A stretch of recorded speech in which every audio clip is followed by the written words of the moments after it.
In the Reese Chronological Bible, part 60, where we read was mostly from Genesis 39 and also Genesis 38. Genesis 38 goes back to Judah and talks about the sin. A lot of ministers, preachers want to post it as sin with Tamar.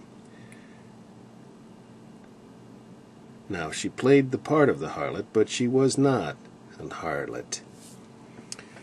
And here's something that the Lord showed me this time, but reading it. But, once again, I ask you folks, what's your thoughts? Do you think it was a sin? Look, even before God had made an ordinance regarding the carrying on of the seed, which I believe is in late chapters of Deuteronomy, like Deuteronomy 25 or something. I've got it well marked in this little Bible of mine here. Let me just take a moment out here and see if I can find it. But in Deuteronomy, God lays down the ordinance of how things should be dealt with if a brother dies, and then how they're to carry on their the name of the dead brother, and then the whole deal about loosing his shoe and all that if he doesn't agree to carry on seed of his brother. Yeah. And if a man like not to take his brother's wife, then let his brother's wife go up and all that. But he's supposed to take, the brother is supposed to do it.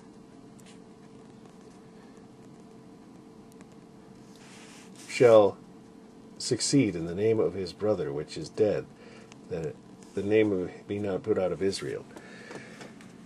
Now, why couldn't it happen any other way? All right, God killed which is an interesting name. It was a big error. Judah took to himself the wife of a Canaanite. Back in Genesis 38, there was the daughter of a certain Canaanite whose name was Shua. He took unto her and went unto her, and she conceived and bare a son, and called his name Then Onan was the second one, and Shelah was the third. This guy died. This guy went in to raise up seed with Tamar, spilled it on the ground. God killed him. This guy wasn't old enough yet. Okay. So he promised when he got older, he would give her that son. But look, Shua died. So there was no hanky-panky even. Judah was released from Shua by her death. So it was okay for Judah. Now, the deception, that's not a good thing.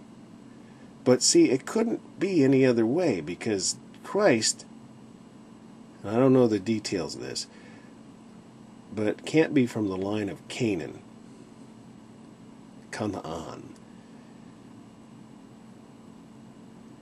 If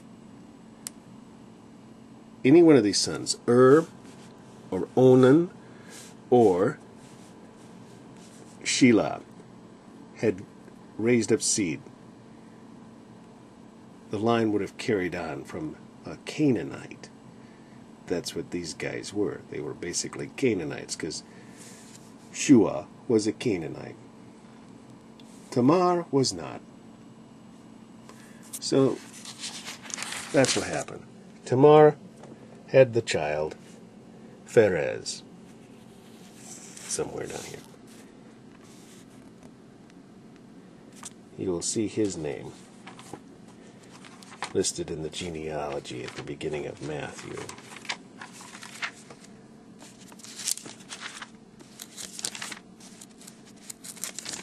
He carried on the line from Judah.